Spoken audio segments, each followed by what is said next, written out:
మన్యం విప్లవ వీరుడు అల్లూరి సీతారామరాజు 127వ జయంతి తోరంగి అల్లూరి సీతారామరాజు కాలనీ అభివృద్ధి కమిటీ ఆధ్వర్యంలో ఘనంగా నిర్వహించారు. ఈ కార్యక్రమానికి ముఖ్య అతిథులుగా క్షత్రియ పరిషత్ నగర అధ్యక్షులు అడ్డూరి రామకృష్ణ, భాస్కర రాజు, కార్యదర్శి వివి వర్మ, జె రమణయ్యరాజు, వి సూర్యనారాయణరాజు, తోరంగిలో రాజకీయ పార్టీల నాయకులు ఈ కార్యక్రమంలో పాల్గొని అల్లూరి సీతారామరాజు విగ్రహానికి పూలమాలలు వేసి ఘన నివాళులర్పించారు. ఈ సందర్భంగా క్షత్రియ పరిషత్ అధ్యక్ష కార్యదర్శులు అడ్డూరి రామకృష్ణ, భాస్కర్ రాజులు మాట్లాడుతూ తోరంగి అల్లూరి సీతారామరాజు కాలనీలో ఉన్న అల్లూరి విగ్రహం ఆధునీకరణకు తన వంతు సహకారం ఉంటుందని అన్నారు. అనంతరం పాఠశాల విద్యార్థులకు నిర్వహించిన పోటీలలోని విజేతలకు బహుమతులు అందజేశారు.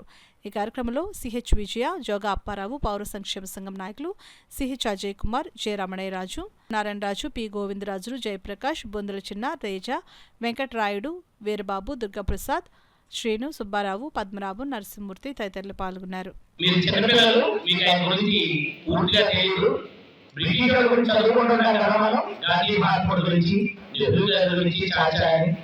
అటువంటి వాళ్ళకంటే ముందు ఇంకా గొప్ప నాయకుడు అల్లూరి సీతారామరాజు.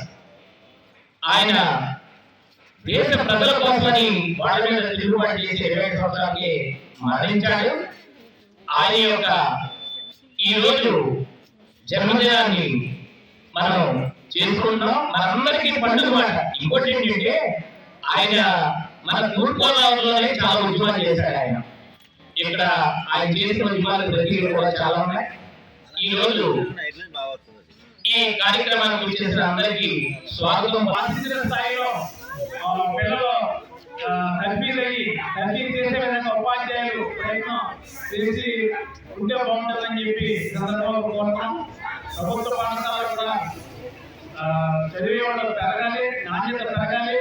ఇట్లాంటి కార్యక్రమాలు నిర్వహించడం ద్వారా వాటిలో చదువుతో పాటు ఒక జూలై 4 అల్లూరి జయంతిని, ఆగస్టు 15 భారతదేశ స్వతంత్ర దినోత్సవం, నవంబర్ 14 చిల్డ్రన్స్ డే, సంక్రాంతి, ఇట్లాంటి వివిధ కార్యక్రమాలు పిల్లల మెదడులో డెవలప్ అయ్యే విధంగా ఆ స్కూల్స్ యాజమాన్యాలు, తల్లిదండ్రులు కూడా కృషి చేస్తున్న విజ్ఞప్తి చేస్తున్నాం.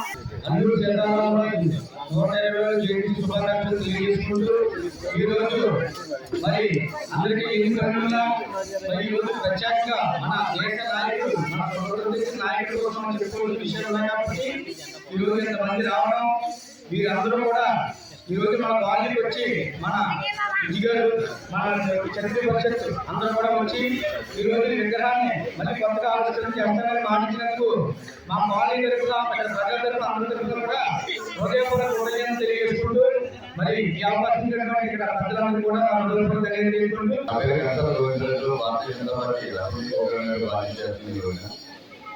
అలాగే ఇక్కడ మనకు వచ్చిన విద్యార్థులందరూ కూడా అల్లూరి సీతారామరాజు గారి యొక్క స్ఫూర్తిని, భారతదేశం యొక్క ఔన్నత్యాన్ని, అలాగే మనకి ఈ మట్టి మీద ఉన్న యొక్క ప్రేమని ప్రతి విద్యార్థులు కూడా ఆలోచించుకొని ప్రతి ఒక్కరు కూడా భారతదేశ అభివృద్ధికి తోడ్పడే విధంగా ప్రతి ఒక్కరు కూడా రాణించాలని మనస్ఫూర్తిగా కోరుకుంటూ